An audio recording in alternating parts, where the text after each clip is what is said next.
drifting now to a place without limits or judgment. A place for you and people like you to tell your most effed up stories.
Hello everybody and welcome to another episode of Effed Up Stories. I am your host, Will Pender. And I'm your co-host, Ryan Sharp. And tonight we have with us Mark Brenner. He's going to be our guest and he's going to be talking with us about an experience he had involving aliens, UFOs, I should say more so UFOs, while he was in the military. Now before we jump into that, because it is a very interesting story that has a lot of interesting elements from the paranormal to conspiracies. But before we jump into that, I'd just like to remind our audience that if you have an effed up story of your own or a video, picture, anything on the paranormal or something of that nature, we would like you to submit it to us, which you can do at our official website at www.effedupstories.com. That's EFFEDUPSTORIES.com. Go to the menu, submissions, fill out the form, submit it. We'll get it. It'll probably end up on the website and possibly get you in one of our podcasts. And with that having been said, welcome, Mark, to the show. Thank you for having me. It's our pleasure. It's a pleasure to be with you again. Yeah, it's definitely, the pleasure is all ours. So, Mark, what I'd like to do is I'd like to start at I'm trying to figure, because I'm kind of familiar with your story, but of course it has a couple elements that doesn't, like the origin of it won't make sense until we get to the middle part. So, I mean, just give us a general overview of what this story entails. Well, the story starts when I was a toddler. I started having my first round of, I guess, what you would call paranormal experiences. I woke up one morning. I was at my grandparents' house for the weekend in southern Mississippi, and I was staying in their basement. And I woke up one morning, and it was probably around 2 or 3 o'clock in the morning, and I noticed there was 3 figures in the room with me, and I could see them. And they were, I guess, what you would call your typical grays. And they were wearing hoods, and they seemed to speak to me in some form or fashion. I think I can't remember whether it was verbally or telepathically or whatever, but they were telling me to go with them, and that was a really odd experience. I didn't know what to make of it, and that was before I'd seen stuff on TV about aliens or watched Close Encounters of the First Kind or Rose of the Third Kind or any of those types of shows. And I kind of followed them. I got out of bed. I did what they told me to. They wanted me to go into this black door, which was inside the bathroom of the basement I was staying in, and I would not go with them. I was scared to death. And that was kind of the first thing I vividly remember happening as far as having experience with any type of these entities. If I could just stop you for a second, Mark, this black door that you saw, this wasn't a normal door part of the house. This was something that manifested itself in the room. Well, it was, there was a door to a crawl space, and it was black, but it seemed, I don't know if it was just because I was half asleep or if it was an illusion. It just seemed bigger. To me, as a child, it seemed a lot bigger. So would you say essentially that these creatures were trying to lead you into a storage space? It seemed to be, but I can't say whether or not I can't say for sure whether or not they were trying to lead me in there to do something to me, or if if they were going to create some sort of illusion in there to just put. I don't know what they were planning to do. I've heard so many different stories about these entities and what they are capable of, and there's really no telling. But all I know is I wouldn't go in there. Okay. Okay, so that's your first experience, and I guess you got the sense that, a sense of fear that these entities were negative in some kind of way. It was a tremendous sense of fear, Will. And the thing about it is, they seem to defy our laws of physics. These entities seem to be able to appear and disappear at will. Because when I refused to go with them, I showed resentment. Even though I was fearful, these entities seem to just vanish, like into thin air. So you would actually watch them and fade out of reality, or you would just, you'd look behind you and all of a sudden they were gone when you looked back? They just vanished right before my eyes. I mean, into thin air. Okay. And did the doorway vanish, or the? They seemed to get They started to enter the doorway, all three of them, and then they just. I couldn't see them anymore. And the next thing I knew, I was in my bed, sleeping and waking up and trying to. Scratching my head, wondering what was going on, what had just happened, the night before, because I was 3 years, like 3 years old, I had no idea what to make of that. Okay, so this is your first experience, but of course your life has been peppered throughout with these different run-ins with, I guess you would call UFOs and aliens. So how did this progress? I mean, obviously this left a large impression on you as a child, which one that you probably didn't really understand until you were older. How did this progress? What was the next thing to happen? Well, I had a lot of experiences throughout my childhood, primarily in my teenage years, for the most part, which were of a paranormal nature or parapsychological. One of the most common things that happened to me now, and a lot of people consider this a natural thing, and it can be, but I experienced what they call sleeping paralysis quite a bit. And when I would have these experiences, one of several things would happen. Number one, I would either wake up and have to feel a presence in the room and hear voices, or I would wake up and see black, shadowy figures in the room. Unable to move, I feel pressure on my chest. There'd be kind of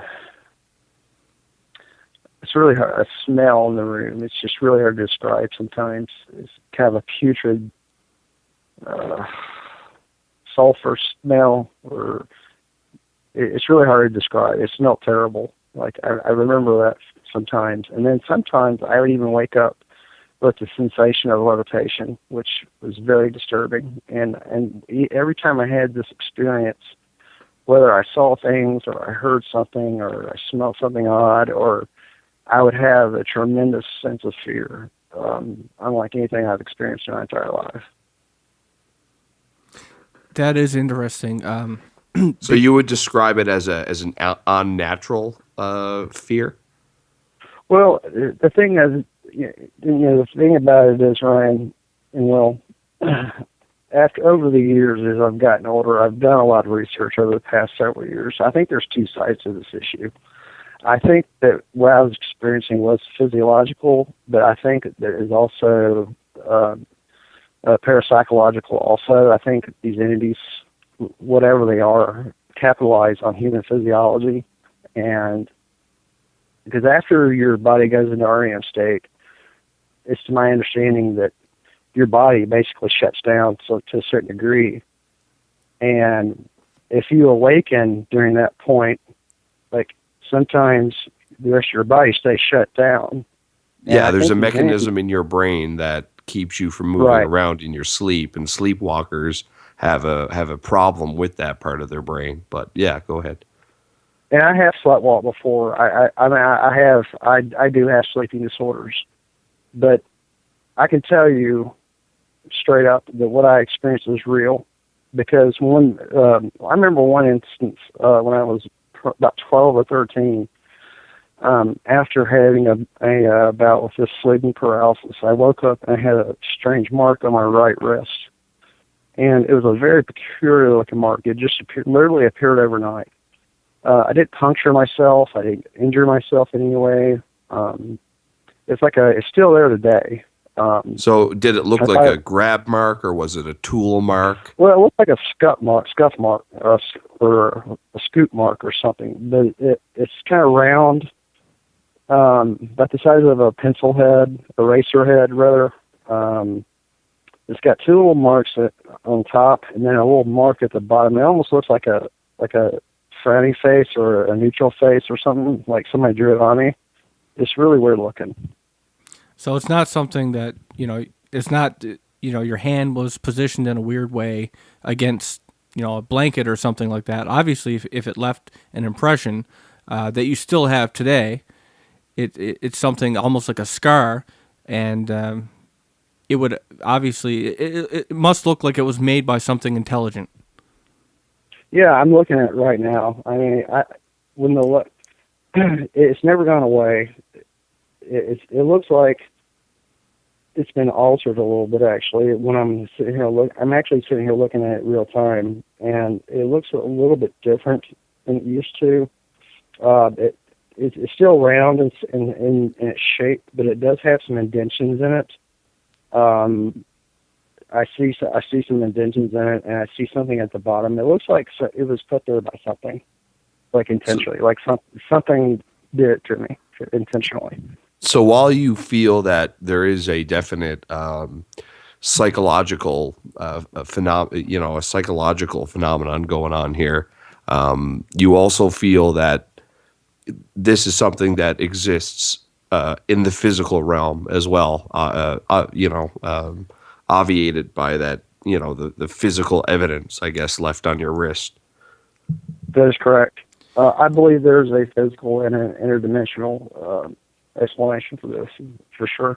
And actually, there, I think a good point to start with, because Mark, we spoke about this last week, and I know where the story is going to go, and part of it, part of the story that we have to get to before we get to the crux of the story, which, of course, involves what you had witnessed while in the military, which, no other way to put it than it looked like a cover-up of what you've experienced. But absolutely. But there's a lot more to it. Definitely there is. But even before that. Exactly. And the part of the story that I want to start with right now, because it directly ties into, I guess, your theory that's going to come out at the end, is your experience that you had with a Ouija board. Right. And I want to make mention, I've never been one to practice the occult. I do this out of mere curiosity. One of my friends who's a proven, I used to be friends with, it's a woman I used to be work with, and I used to be friends with. She was a medium and a psychic, and she proved it to me in many different ways, her abilities. She told me, she told me things about me that nobody could know. I mean, there's just absolutely no way. it was kind of reminiscent of the CIA psychic studies back in the 70s. I don't know if there are listeners can go back and do some Google research. They can actually find out about that. But at any rate, yeah. So I had a friend of mine I worked with. She actually was having a lot. She told me she was having a lot of paranormal activity in her home and poltergeist style activity, and she invited me over after work one night. It was fairly late, around 10:30, 11 o'clock-ish, right in the middle of the Georgia summer. It's pretty warm and humid outside. We were out there in her living room, me, her, and about two other people, and I had a curiosity. She had a Ouija board, and she wanted me to participate in it, and I out of curiosity, I agreed to participate in it, and we evidently, the phenomenon's real, because the planchette did seem to move all by itself with some force. Because I was looking at everybody's hands, and I could feel other people's hands, and they were just their fingers were barely touching it, just like mine. And we were communicating with something. I can't tell you what it is. I have my own theories of what it is, but it wasn't anything positive. I can tell you that. It was we were asking it questions, and then all of a sudden it started pointing at me and told me to open the door. Well, I went to the door, and lo and behold, there was somebody at the door, which is, kind of interesting, because this girl, where she lives, she has a long driveway, and you can't really hear anybody pulling up at the street to park in the street, because her driveway is completely filled up with cars, and anybody that pulled up would have to park in the street. There's no way, we could even hear it. So I let this person in, and it was another woman, in her 20s that I worked with, and she came in and jumped in on the action. And the next thing I knew, it was about 10 minutes later, it was asking me to open the door again. Well, this time, I had a kind of a nervous feeling about it, because I'm like, why is it so interested in me all of a sudden, So I opened the door, and this time there's nobody there. But, it was about a 90-degree evening. It is right in the middle of the Georgia summer. It was very hot and humid still, even at 10 o'clock at night. And this rush of really cold air just came in and just hit me like a freight train. Like, it was just, I had chills all over my body. And that right there was enough for me. I mean, that was it. I was done. And Mark, just to be clear, these two times that you answered the door, you were being asked by the Ouija board to go, like, that you were wanted at the door. That is correct. Okay. Absolutely. So the first time when it asked you it asked you to get the door, it was, you were surprised to find somebody there, because there wasn't really any sound or indication that someone was there. It was someone that you knew, and you just kind of, put it in the back of your head, coincidence. Kind of strange, the Ouija board mentions it, and there's someone there. But the second time you open the door, there's nobody there, and on this hot summer's night, there's this cold breeze that comes in and just, shivers you to the bone. Absolutely, and that's a perfect description of what happened. This is as paranormal as anything that's ever happened to me. I mean, it totally defies the laws of physics as far as I'm concerned, because it's just not possible. There's no cold front moving through. There's, it was a very hot, humid night. There's nothing else, no other way to describe the incident. So did you get the sense that there was a presence in the room afterwards? Oh, yeah. There was definitely a presence in the room. There was definitely. It wasn't very active when I was at that point. But I mean, when we heard some noises, things kind of moving around in other rooms, we did kind of hear something what we thought was some kind of parapsychological activity going on to some degree. But what really cooked my goose was when I left. Yeah, after that, I was kind of spooked out a little bit. I mean, I decided it was time for me to go. So, yeah, I'm letting you know I'm heading out. I'm going home. Anyway, I was getting ready to go out of town the next day, and I'm gonna go home and just get some sleep. By then it was like 12:30 in the morning. So as I'm driving home, we live in the same subdivision. It's a big country club, and it's huge.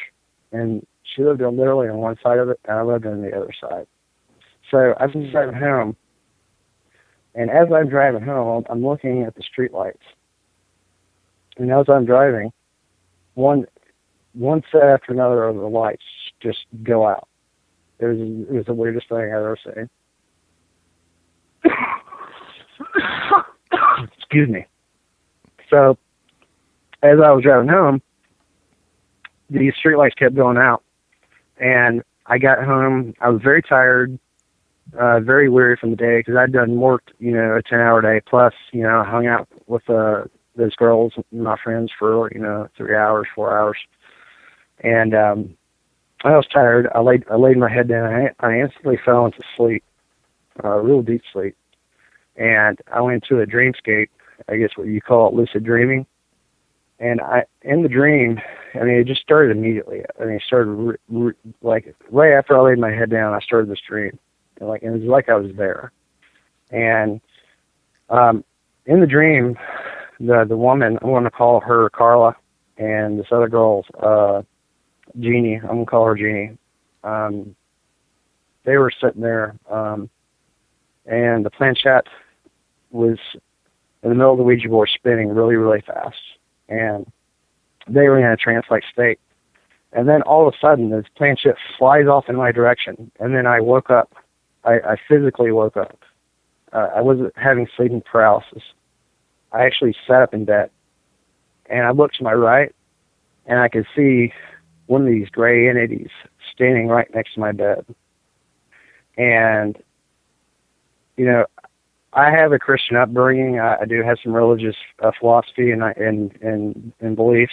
I started calling out to the name of Jesus, and this entity just kind of vanished into thin air. It almost looked like it was knocked down by something, and it was gone.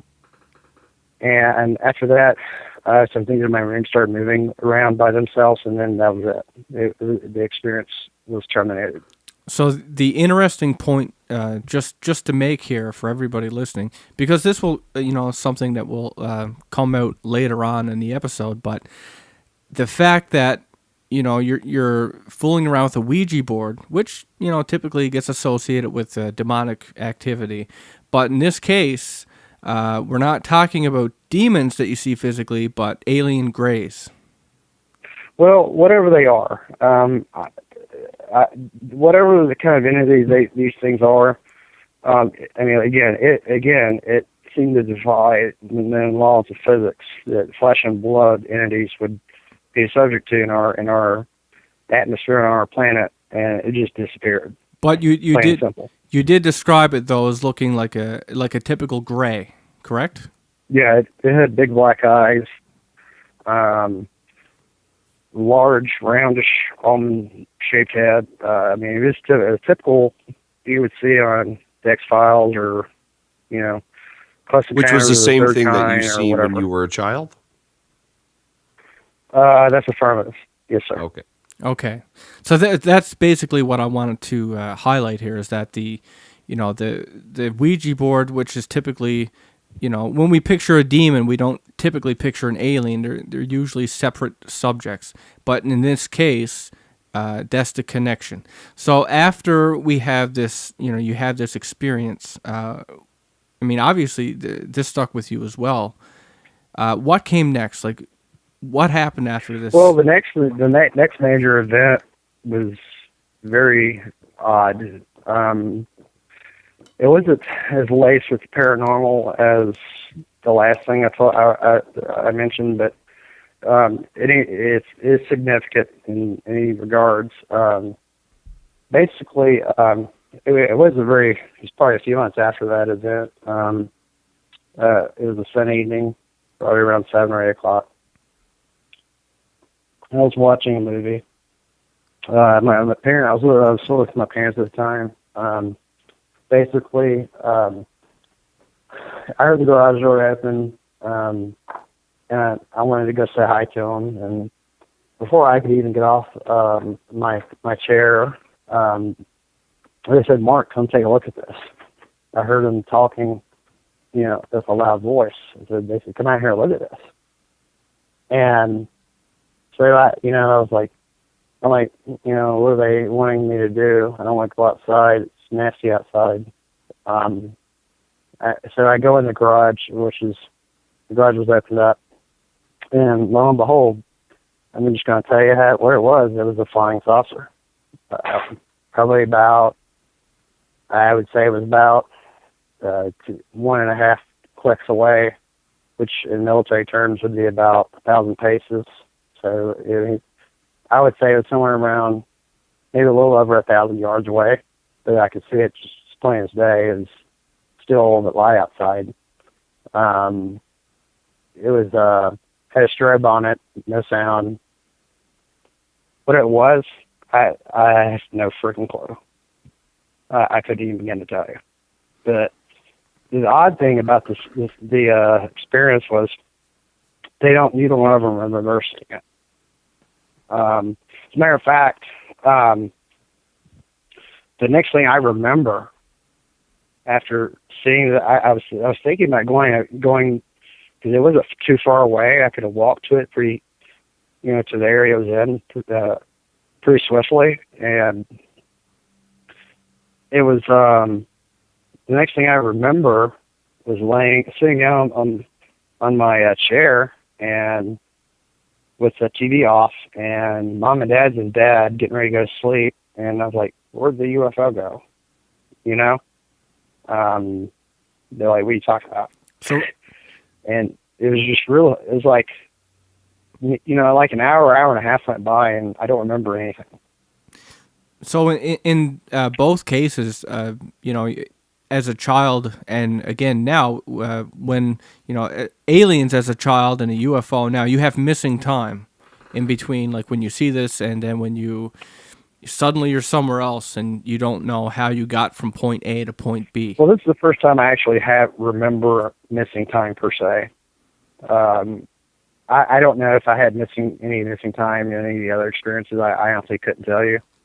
I remember being vividly awake the 2 times I saw these. I remember seeing these entities, but this time, all I remember is seeing just an unusually shaped craft, and it just seemed out of place. We have an air reserve base on the north side of town, about 30 minutes away from where we were living, but it didn't look like anything I've seen, our Air Force testing. Because so I didn't have a look security clearance. Did the craft look solid, or was it just a light? No, there was a craft. It was a craft, and there was a glowing strobe on the bottom of it and on the top. There was a small one on the top and some bigger one on the bottom. I remember. I can recall. So the point at which you saw the craft, and like again, this is when we have the missing time, correct? That's affirmative. That's the first time I ever remember having any sort of missing time. Okay, so when after this had happened, and you had mentioned to your parents, just remember this UFO. I guess like anyone would, just to get their thoughts about it or what they had thought, but they didn't remember this. No, they did not. Not at all. As a matter of fact, like I even asked my dad about a couple months ago. I was like, "Hey, Dad, do you remember that flying saucer we saw over where we used to live on the other side of town?" And he's like, "No."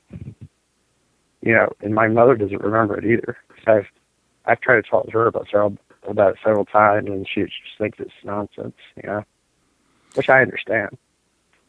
Certainly. But I mean, it must be frustrating to, I mean, because they called you out to see it. I mean, they were there originally. Yeah, it is. It is aggravating, because I think, I don't want to get too far into it yet, for the story's sake, but I think that might be my first involvement with Black Ops technology. And I think some parts of our government, the United States government, knew somehow that I was an experiencer and wanted to see how I would react to it. That's why I'm starting to wonder. Do you think it's possible? And now, because we're talking about, throughout your life, like I said earlier, you had this UFO phenomena peppered throughout. But I mean, you've experienced it as young as, I believe you said you were 3. So, right. I never really saw a UFO per se. But most of my experiences were nocturnal stuff in the bed, in my room. There was one time I thought I saw some lights outside my window, some unusual looking lights, but other than that, I've never really seen. That was my first unidentified flying object I've seen. But you saw hands down. You saw what you would describe as the grays as a 3-year-old. Exactly. Which are, related to the UFO phenomenon. So, I mean, did you ever feel like, you were chosen?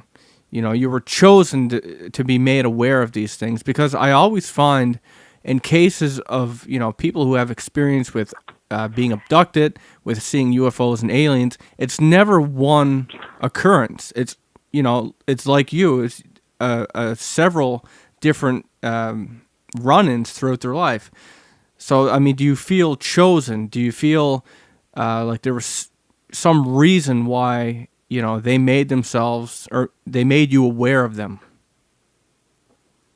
That's a good question. I think there's different answers to that question. I think that sometimes people are chosen, and some people are drawn into it based on their lifestyle decisions. And that's one of the reasons I never advocate people practicing the occult, because everybody I know and have learned of who's practiced the occult has had some kind of negative impact on their life. Either it's just playing with a Ouija board or whatever.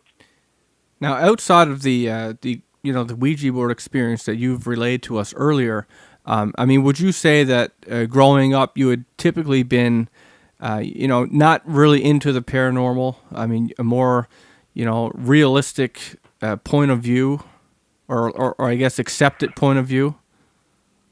Well, I mean, I've had a moderate interest in the paranormal, but it's not like it has been the last 4 or 5 years of my life, where I've been studying it and researching it, and even done a few investigations with some people. But in general, I had when I was a kid, I had my mind on girls, playing Nintendo, and thinking about what I wanted to do with my life in general. Okay, so after you had this experience, I guess we would fast forward now to when you joined the military, because this is what you decided you wanted to do with your life.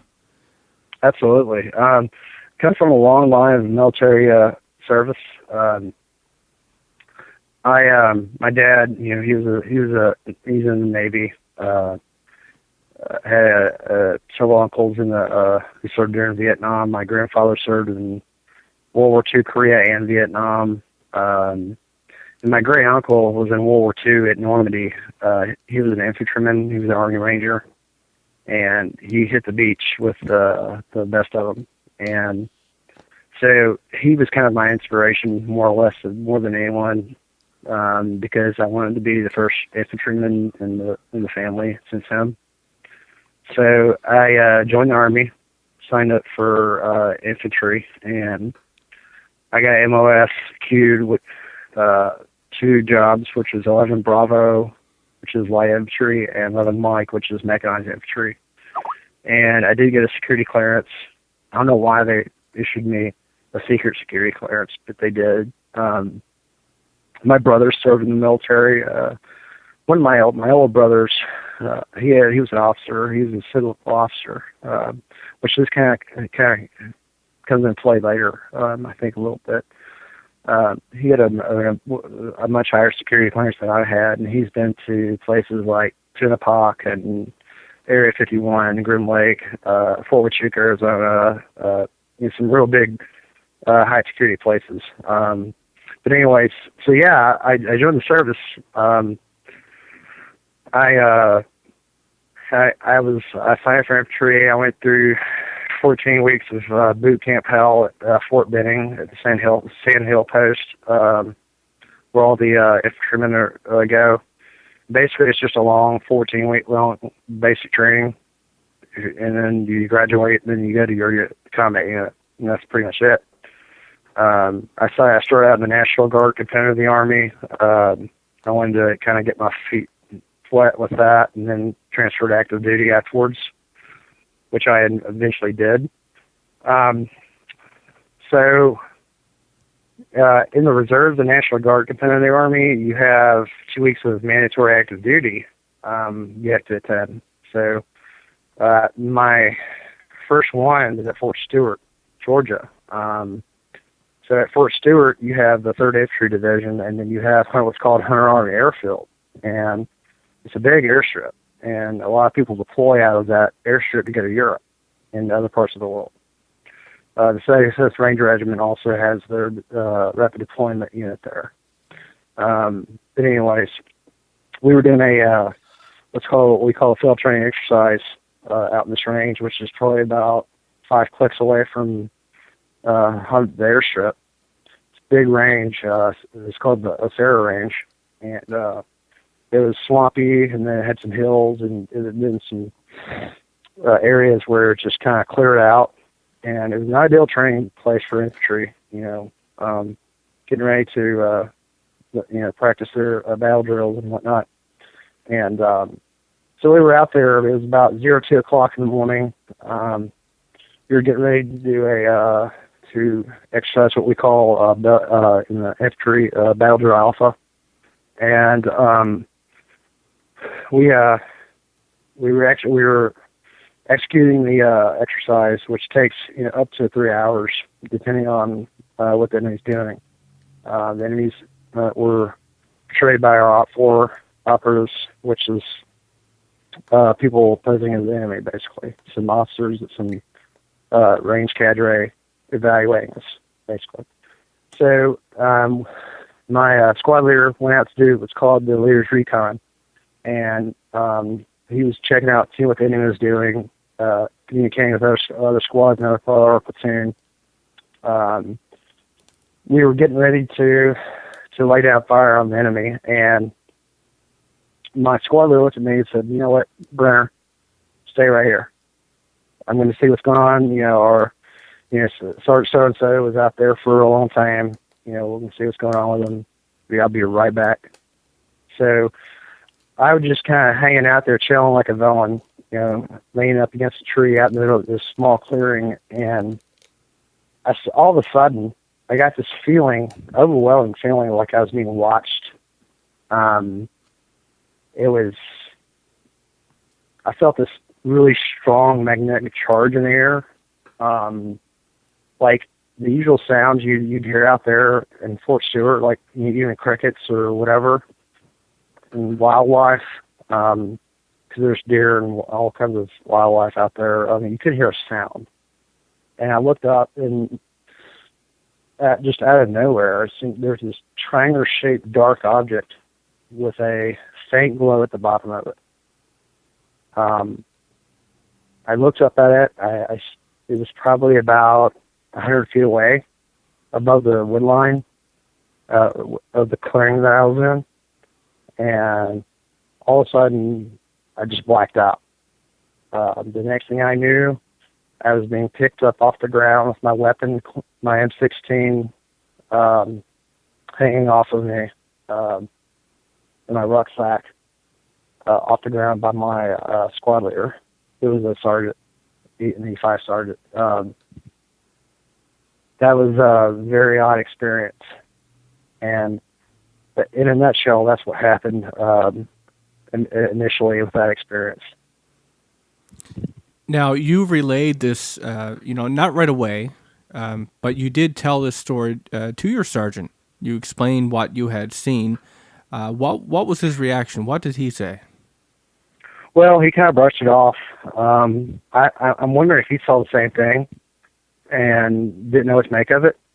But what I've learned in the military is when you see something that you think you're not supposed to, you keep your mouth shut. And I was kind of, he was like, I don't know what's going on, what's up with you, or you're passed out. We don't. And basically, kind of shrugged it off, and then later that morning, an hour later, I was told I was sent back to these old World War II barracks that's on the base in the main post. And then I was told to report to my company executive officer. And after that, things kind of got blurry. I don't know what the heck happened. What I did, I don't remember if I got briefed or what happened. Over the next several days, it was real blurry. Because I honestly can't recall what I did, where I was at on the base, if I was still on the base, what happened. I find it interesting that in some circles, the black triangles are sometimes referred to as ARVs or alien reproduction vehicles. There are quite a few people who believe that the black triangles are human-made versions of the UFO. Yes, they are. I have confirmed that through some sources. Yes, that is correct. They operate with anti-gravity propulsion. I have my suspicions of where the technology came from, which I can get into later if you want me to. And for anybody who is interested in anti-gravity propulsion, definitely go and do a little search on electrogravitics. That's the actual term that is used, a scientific term for anti-gravity is electrogravitics. It is a real thing. It does exist. Sorry, continue. Yeah, well, that's something that we'll come back to. But if we could, so going back to you're picked up by your sergeant. You tell him what happened. He brushes it off, and then you have 3 days or so that you're really mentally hazy. You don't really know where you're at, what's going on. But of course, a lot of big changes came for you regarding the military after this. I mean, it goes right into a conspiracy. If we could pick up right there where you're... Sure, absolutely. Well, after that experience, I had a feeling that I was debriefed to a certain degree and possibly given sodium pentothal, because I've heard some soldiers being given sodium pentothal after being in certain situations. They didn't trust them to stay quiet about it. And it's commonly used as a truth serum, but I think it's also used for brainwashing. I don't know enough about the drug to make any more comments on it, but from what I have learned about it, I believe it's possible that they could have given me that or something like it. But you do feel that you were drugged in either case? I believe so. Yes, sir. And no coincidence no coincidence after seeing that. Well, no, there's not. I think that whatever that was I got too close to it, and I believe that very strongly that it's caused me some physiological and emotional issues. Because ever since then, I've had worsening heart issues. I've had panic attacks. I've had nightmares. It all started.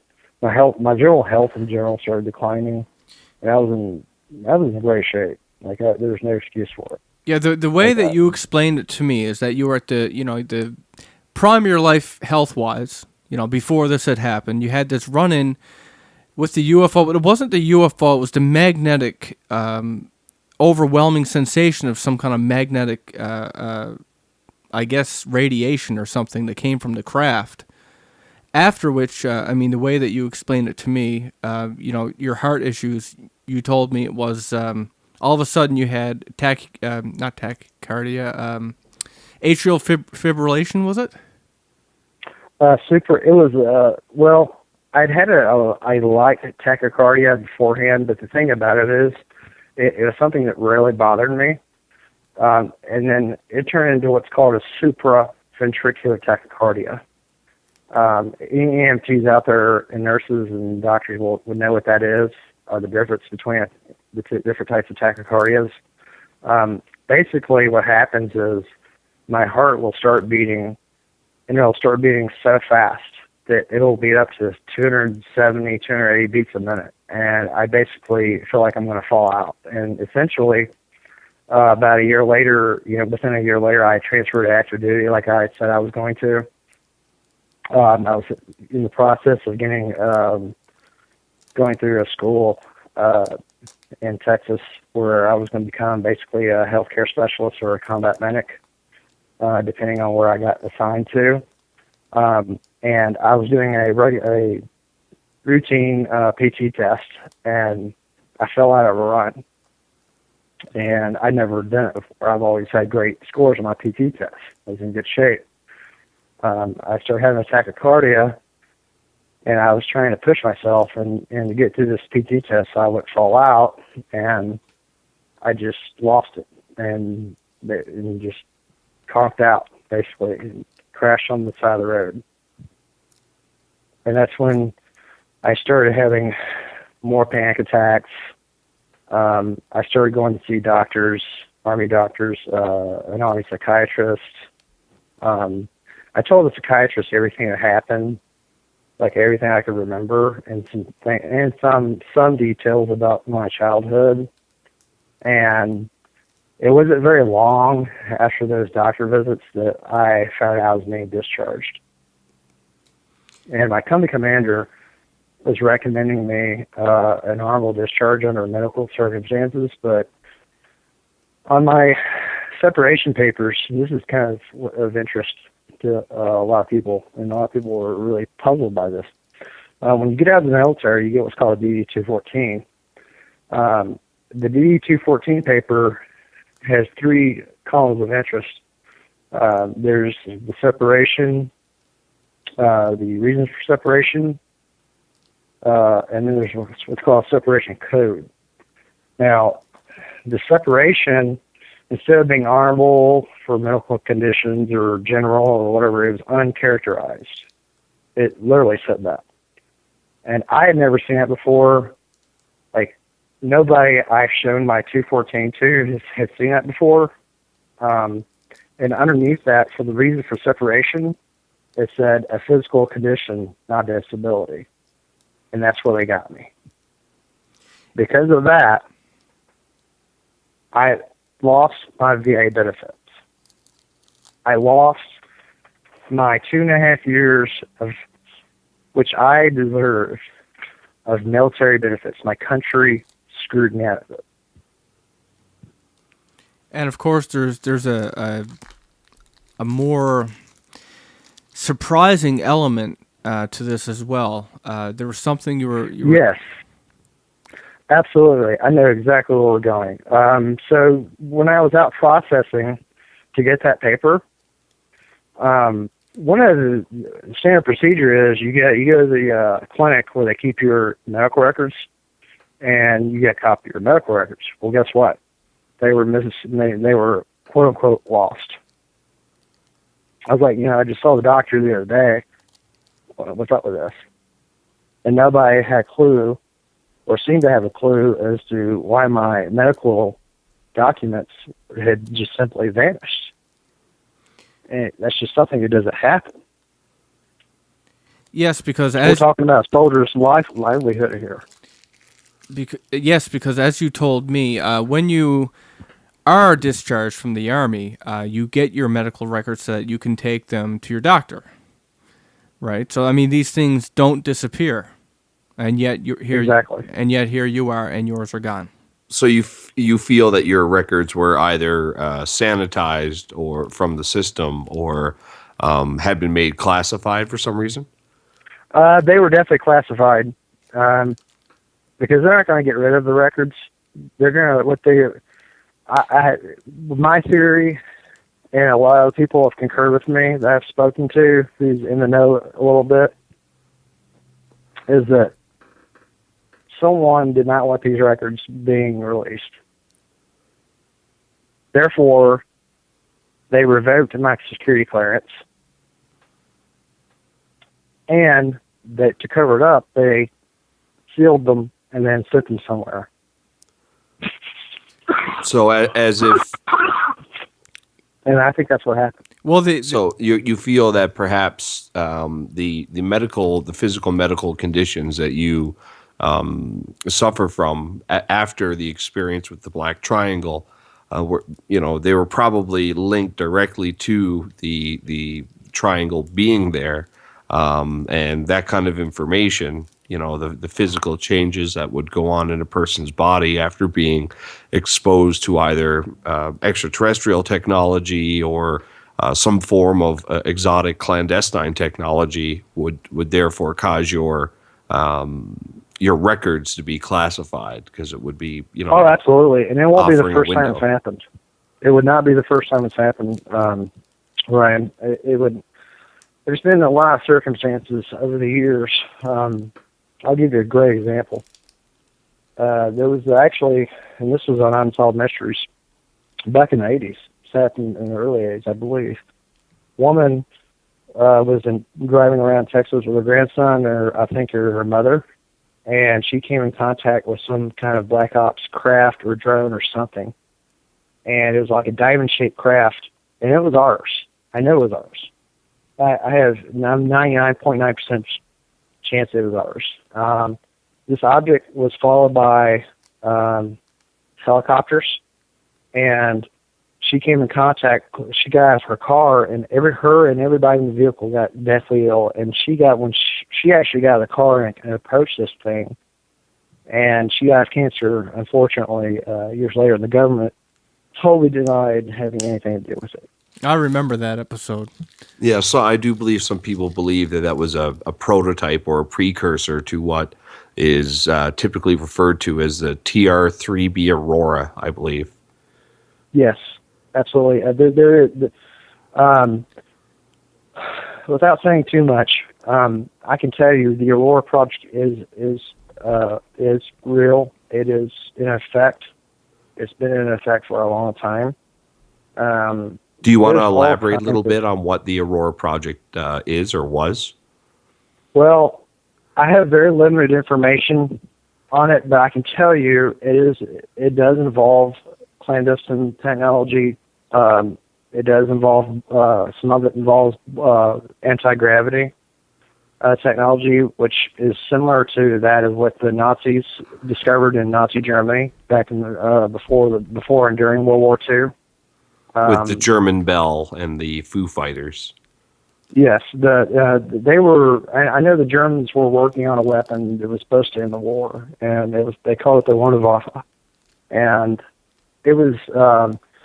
They had a scientist named Victor Schauberger working for them, and he discovered how anti-gravity works, and it's actually quite simple.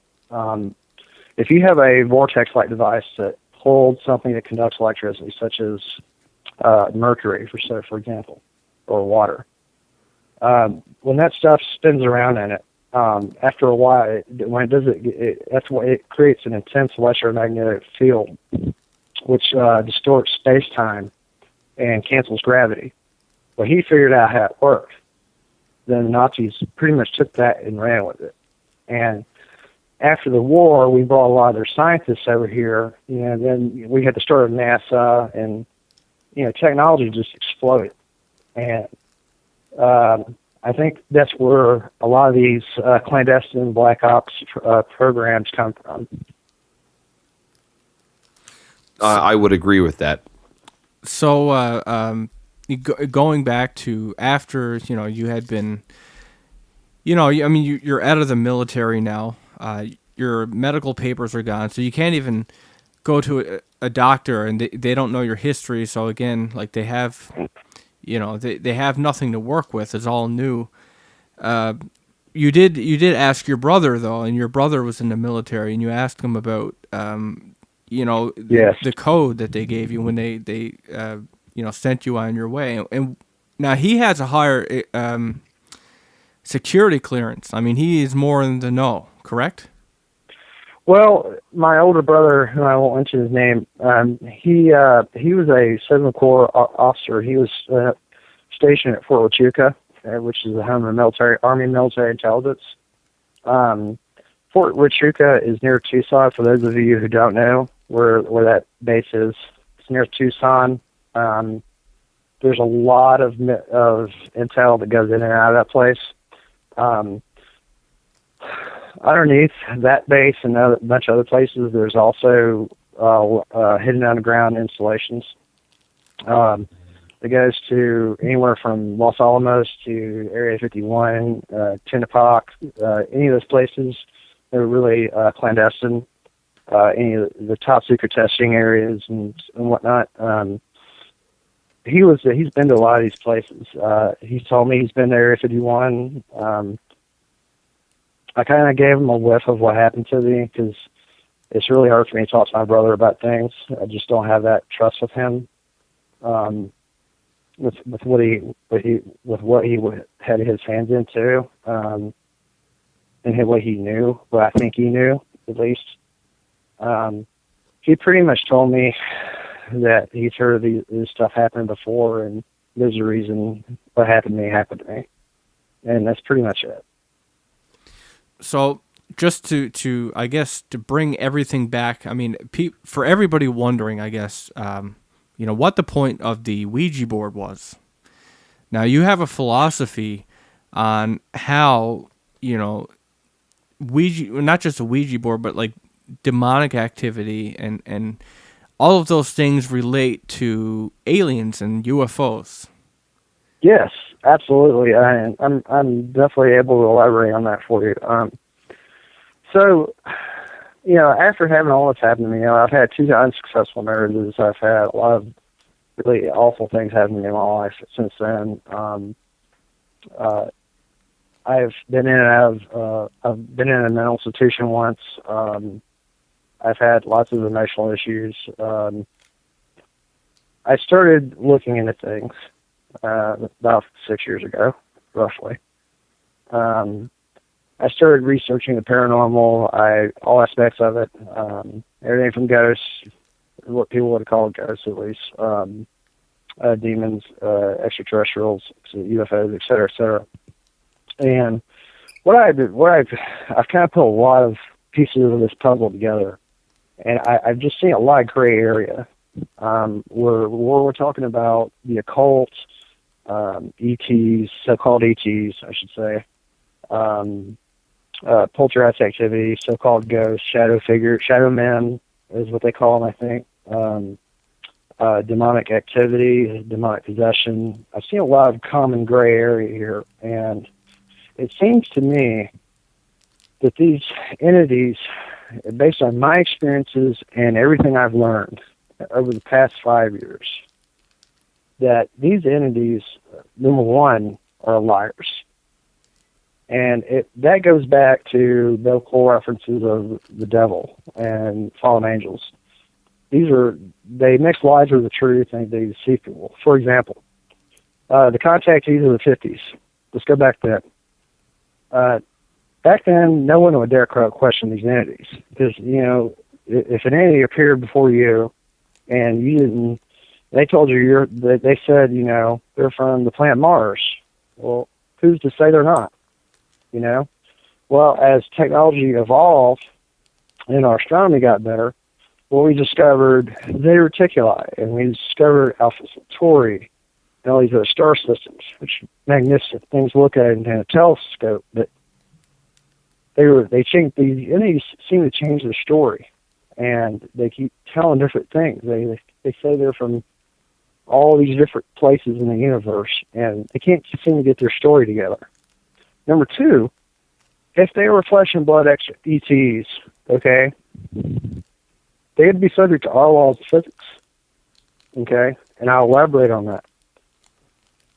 A flesh and blood person or a biological person or entity of any type simply cannot go through a wall, through a window, or anything.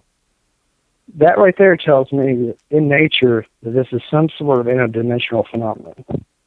Okay?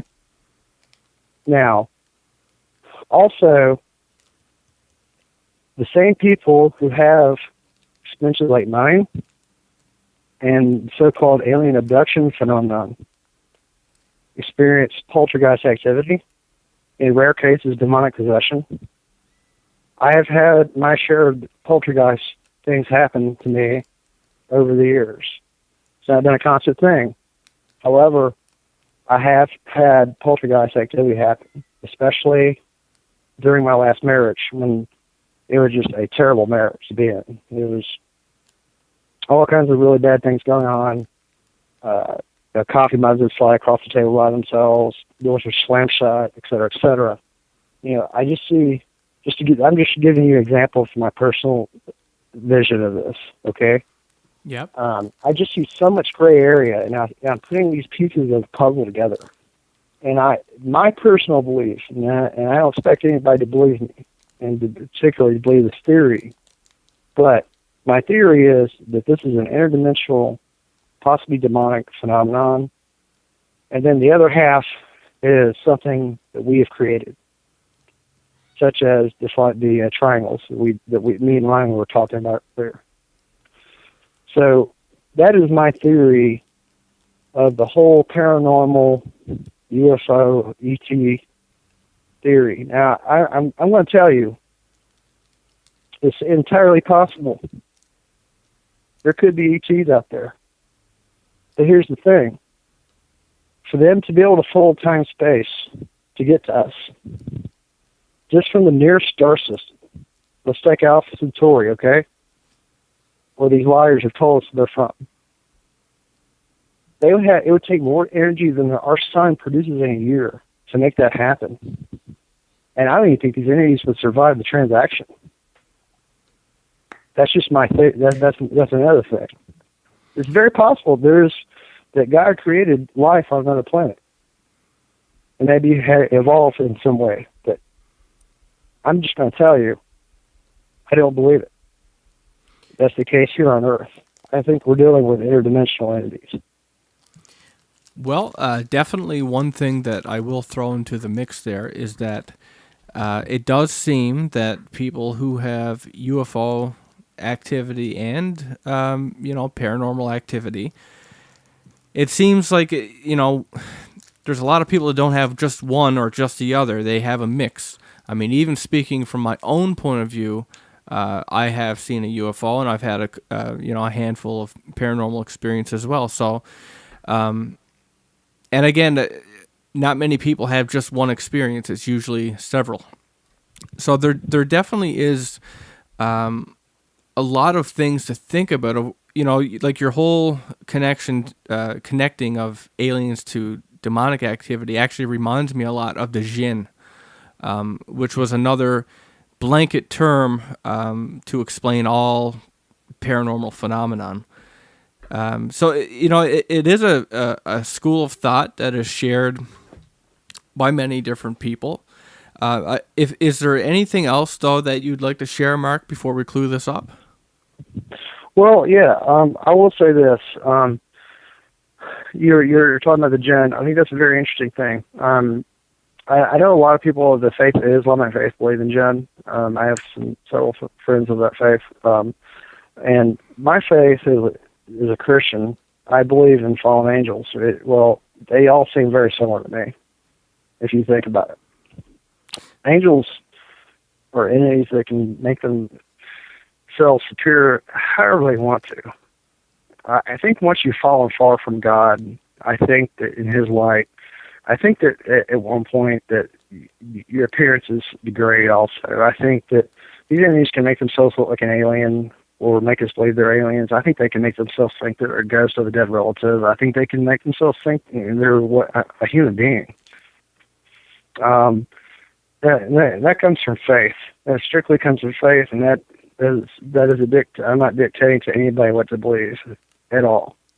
But that's something that I would like to add in at the end.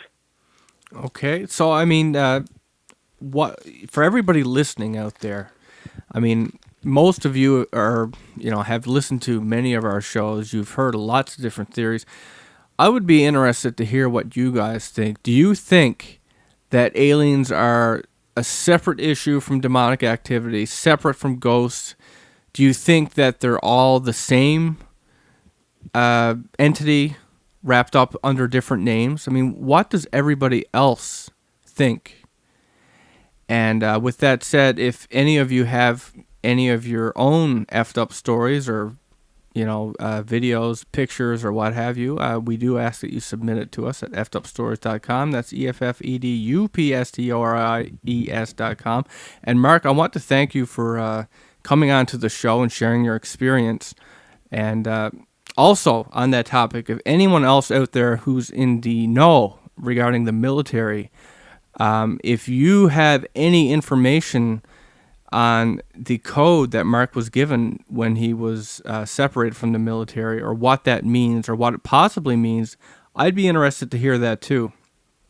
And with that having been said, thanks again, Mark, for coming on to the show. And this is Will signing out. Thank you for having me.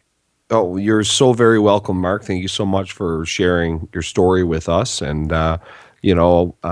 as is with the paranormal, there are so many overlapping themes and whatnot. And I guess all we can do is keep vigilant and try and figure this out. One of the greatest mysteries that mankind has ever faced. Thank you, everyone. Amen to My that. name's Ryan Sharp. Good night. Good night, everybody. That these entities were negative in some kind of way. It was a tremendous sense of fear, Will. And the thing about it is, they seem to defy our laws of physics. These entities seem to be able to appear and disappear at will. Because when I refused to go with them, I showed resentment. Even though I was fearful, these entities seemed to just vanish, like into thin air. So you would actually watch them and like fade out of reality, or you would just, you'd look behind you and all of a sudden they were gone when you looked back? They just vanished right before my eyes. I mean, into thin air. Okay. And did the doorway vanish, or the? They seemed to get They started to enter the doorway, all three of them, and then they just. I couldn't see them anymore. And the next thing I knew, I was in my bed, sleeping and waking up and trying to. Scratching my head, wondering what was going on, what had just happened. The night before. Because I was 3 years 3 years old. I had no idea what to make of that. Okay, so this is your first experience, but of course your life has been peppered throughout with these different run-ins with, I guess you would call UFOs and aliens. So how did this progress? I mean, obviously this left a large impression on you as a child, which one that you probably didn't really understand. Of Effed Up Stories. I am your host, Will Pender. And I'm your co-host, Ryan Sharp. And tonight we have with us Mark Brenner. He's going to be our guest, and he's going to be talking with us about an experience he had involving aliens, UFOs, I should say more so UFOs, while he was in the military. Now, before we jump into that, because it is a very interesting story that has a lot of interesting elements from the paranormal to conspiracies. But before we jump into that, I'd just like to remind our audience that if you have an effed up story of your own, or a video, picture, anything on the paranormal or something of that nature, we would like you to submit it to us, which you can do at our official website at www.effedupstories.com. That's EFFEDUPSTORIES.com. Go to the menu, submissions, fill out the form, submit it. We'll get it. It'll probably end up on the website and possibly get you in one of our podcasts. And with that having been said, welcome, Mark, to the show.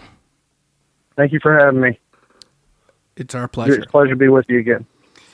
Yeah, it's definitely, the pleasure is all ours. So, Mark, what I'd like to do is I'd like to start at the... I'm trying to figure, because I'm kind of familiar with your story, but of course it has a couple elements that doesn't, like the origin of it won't make sense until we get to the... And I would not go with them. I was scared to death. And that was kind of the first thing I vividly remember happening as far as having experience with any type of these entities. If I could just stop you for a second, Mark, this black door that you saw, this wasn't a normal door part of the house. This was something that manifested itself in the room?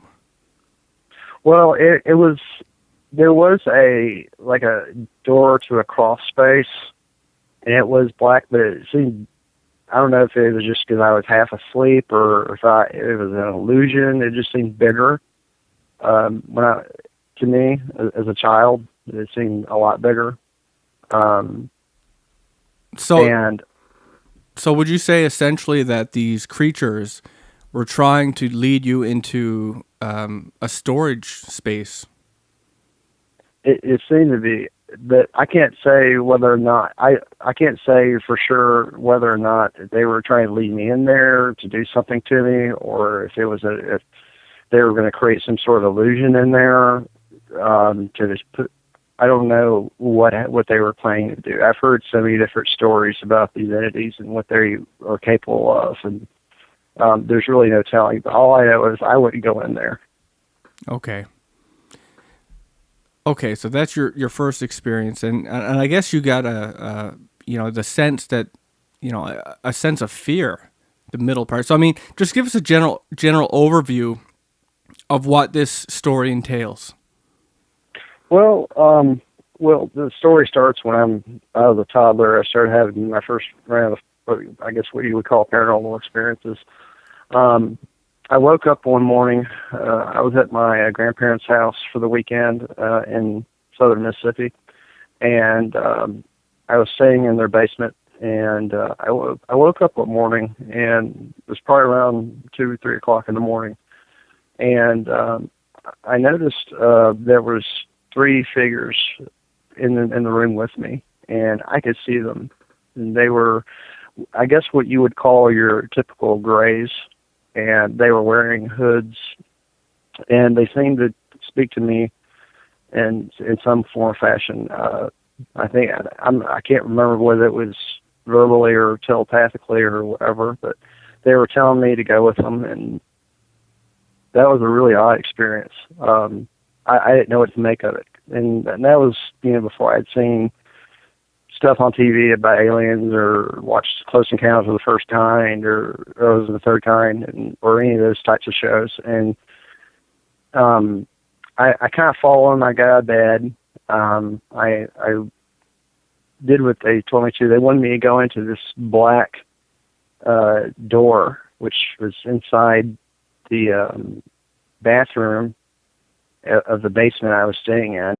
Shh! You're drifting now to a place without limits or judgment. A place for you and people like you to tell your most effed up stories.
Hello, everybody, and welcome to another episode